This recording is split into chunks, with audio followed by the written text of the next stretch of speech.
సంధ్య మామూలుగా రగిలిపోవడం లేదు. జలస్తో నా పెళ్లి చూపులు ఆపేస్తానని ఛాలెంజ్ కూడా చేసింది. అదేరా కావాల్సిన చిన్నోడా. ఆ హైబ్రిడ్ ఇలాగే హై స్పీడ్ లో వెళ్ళి రేపు పెళ్లి చూపులు చెడగొట్టేయాలి. అప్పుడు గౌరీ గారి సంగతి చెప్తా. కానీ నాకు డౌట్ అనయ్య, నువ్వు గౌరీ గారు ఒకళ్ళనొకళ్ళు ఇష్టపడుతున్నారు కదా, మరి నువ్వు గట్టిగా పట్టుపట్టి వీళ్ళు పెళ్లికి ఒప్పించేయచ్చు కదా. ఏంట్రా అంత మాట అనేసావు?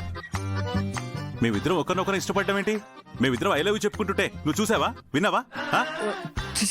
చూడలేదన్నయ్య, ఎలాగో మీరు ఒకటే అవుతారు కదా అని. ఎందుకు అవుతాం? ఎలా అవుతాం? ఏమనుకుంటున్నావు అసలు నువ్వు? మా ఇద్దరిది ఉప్పు నిప్పు బంధం. పోట్లాడుకోవడాలు తప్ప ప్రేమించుకోవడాలుండవు. కానీ మీ మధ్య విధి ఉంది కదనయ్య, అది కలిపేస్తుందిలే. విదా వంకాయ అంటే నా ఉద్దేశం, ఏదో జన్మలో కలిసే ఉండుంటారు, రాసి పెట్టుంటే ఈ జన్మలో కూడా కలిసే ఉంటారని నా ఉద్దేశం అన్నయ్య. ఆవిడతో కలిసి ఉండేది లేదు, కాకరకాయ లేదు. అయినా ఇప్పుడు టాపిక్ నాది కాదు, నీది. చూడరా, ఎలాగైనా సరే ఆ గౌరీ గారిని ఒప్పించి నీ పెళ్లి చేసేంత వరకు నా కంటి మీద కునుకు కూడా రానివ్వను.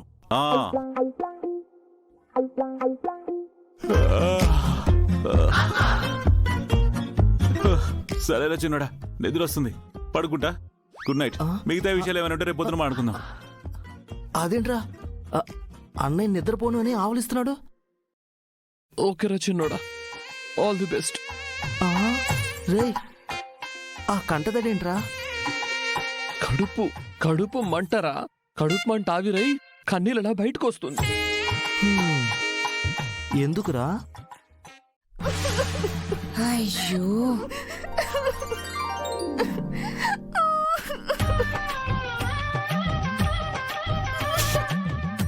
అబ్బా సంధ్య, ఏడవకే. అవతల నేను ప్రేమించినోడికి పెళ్లి చూపులు జరుగుతుంటే ఏడవకుండా డిస్కో డాన్స్ చేయమంటావా? ఏడ్చినా లాభం లేదు అంటున్నాను. నీకేమో అక్క నొప్పించే ధైర్యం లేదు, అతనేమో అన్నయ్య మాటని కాదనలేడు. అవ్వా కావాలి బువ్వా కావాలంటే కుదరదు. ఏదో ఒక చాయిస్ తీసుకోవాలి కదా. ప్రేమలో చాయిస్లు ఉండవు శ్రావణి, ఉండవు. కేవలం త్యాగాలే. ఏంటి ఫిలాసఫీనా? ఇదే మాట వెళ్ళి అక్కతో చెప్పు, నీకు సైకాలజీ ట్రీట్మెంట్ ఇస్తుంది. శ్రావణి, ఇదిగో ఇలాంటి ఎమోషనల్ పెయిన్ ఉంటుందనే నేను లవ్ ని నా బ్రెయిన్ లోకే రానివ్వలేదు. లవ్ బ్రెయిన్ లో ఉండదే, హార్ట్ లో ఉంటుంది. చా, నన్ను చూడు, లవ్వు గివ్వు లేకుండా ఎంత ఉల్లాసంగా ఉన్నానో, ఎంత ఉత్సాహంగా ఉన్నానో. సరే, అంతే ఉల్లాసంగా ఉత్సాహంగా నీ చేత్తో కాస్ట్లీ శారీ ఇవ్వు. ఎందుకే? అది కట్టుకొని కింద జరుగుతున్న పెళ్లి చూపులకొస్తావా? వద్దే, నువ్వు తట్టుకోలేవు, చూడలేవు. నేను చీర అడిగింది చూపులకి రావడానికి కాదు. మరి ఆ కార్యక్రమం జరిగి చిన్నోడి పెళ్లి జరిగే లోపు నేను చీరతో ఆ ఫ్యాన్ దులుపుతావా? ఓకే ఓకే ఓకే, మైండ్ ని డైవర్ట్ చేసుకోవడానికి పనిచేస్తావా? అలాగే అదే చేత్తో నా కబోర్డ్ ని కూడా సర్దేవా ప్లీజ్? ఒసేయ్, నేను చస్తానంటుంటే నీకు కామెడీగా ఉందా? అంటే సూసైడ్ చేసుకుంటావా? అవును. అంత మాట అనకి సంధ్య, నాకు చాలా భయంగా ఉంది. నీకేమైనా అయితే అక్క నేను ఏం కావాలి? అయితే ఆ పెళ్లి చూపులు జరగకుండా చేయి శ్రావణి, ప్లీజ్. నేనేం చేస్తానే? నా మాట ఎవరు వింటారు? పెద్దోడు నువ్వు చెప్తే వింటాడు, ఏం చేయమంటే చేస్తాడు. నువ్వు వెళ్ళి పెద్దోడితో ఈ పెళ్లి చూపులు ఆపేయమని చెప్పు, తర్వాత తనే చూసుకుంటాడు. నేను వెళ్ళి చెప్తే తన తమ్ముడు పెళ్లి తనెందుకు చెడగొట్టాడే? ఎందుకంటే పెద్దోడికి నువ్వంటే పీక లోతు ప్రేమ కాబట్టి. అతనికి ఇష్టం ఉంటే నేనెందుకే చెప్పాలి? నాకిష్టం లేదు.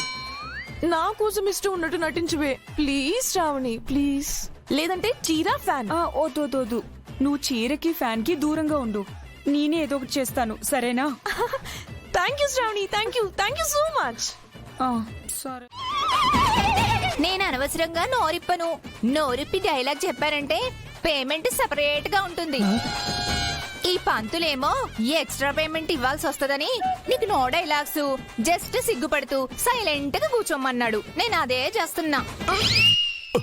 పంతులు మరి ఇలా సైలెంట్ గా ఉంటే ఎలాగయ్యా? లోపల వాళ్ళు అడిగిన ప్రశ్నలకు సమాధానాలు చెప్పాలి కదా. కనీసం ఆ అబ్బాయి నాకు నచ్చాడు అని మొక్కన చెప్పాలి కదా. దీనికి డైలాగ్ ఎందుకండి? డబ్బులు దండగా సిగ్గుతో తలదించుకుంటే చాలు కదా. ఒక్క గుర్తుకు చెప్పేస్తాను. నీకు ఎక్స్ట్రా సంభావన కావాలంటే నా పర్సనల్ అమౌంట్ ని తీసేస్తాను. నాకు మాత్రం అమ్మాయి డైలాగ్ చెప్పాలి. At any cost. ఓకే అలాగే. సెట్ చెయ్. ఆ, ఇదిగో అమ్మాయి, నీకు సింగిల్ డైలాగ్. అబ్బాయి నచ్చాడు అంతే. ఆ ఇక్కడ తలూపి లోపల సీన్ లోకి వెళ్ళి ఇంప్రవైజ్ చేసి ఏదైనా డైలాగ్ చెప్పావనుకో, ఇది కూడా కట్టు. ఆ, సరేలేండి. మరి నా డైలాగు? ఆ, సందర్భానికి తగ్గట్టుగా అబ్బాయి లక్షణంగా ఉన్నాడని, ఈడు జోడు బాగుందని ఏవో 4 మాట్లాడు తల్లి. 20 years ఇండస్ట్రీ అంటావు, అన్ని చెప్పాలంటే కుదరదు. బావగారు, మీ సంబంధం దొరకటం మాకు చాలా అదృష్టం. పూర్వజన్మ సుకృతం అండి. అనుభావు గారు అంటాడండి. మీరు ఉండండి ఒక్క నిమిషం. ఏరా నాన్న క్యారెక్టర్, ఏంట్రా నీ ఓవర్ యాక్షన్? నువ్వు పావులాకి 10 రూపాయల యాక్షన్ చేసినా నేను నీకు ఇచ్చేది పావులే. డబ్బులు గొడవ పక్కన పెట్టండి రా. అబ్బాయికి అమ్మా నాన్న లేరు, అన్నయ్య మాత్రమే ఉన్నాడు. అది మాత్రం గుర్తు పెట్టుకోండిరా. ఇక్కడ చేసిన చెత్త యాక్టింగ్ మీరు లోపల చేస్తే మా శంకర్ సార్ నా చర్మం వచ్చేస్తారు. మా శంకర్ సార్ సంగతి మీకు తెలీదు రే.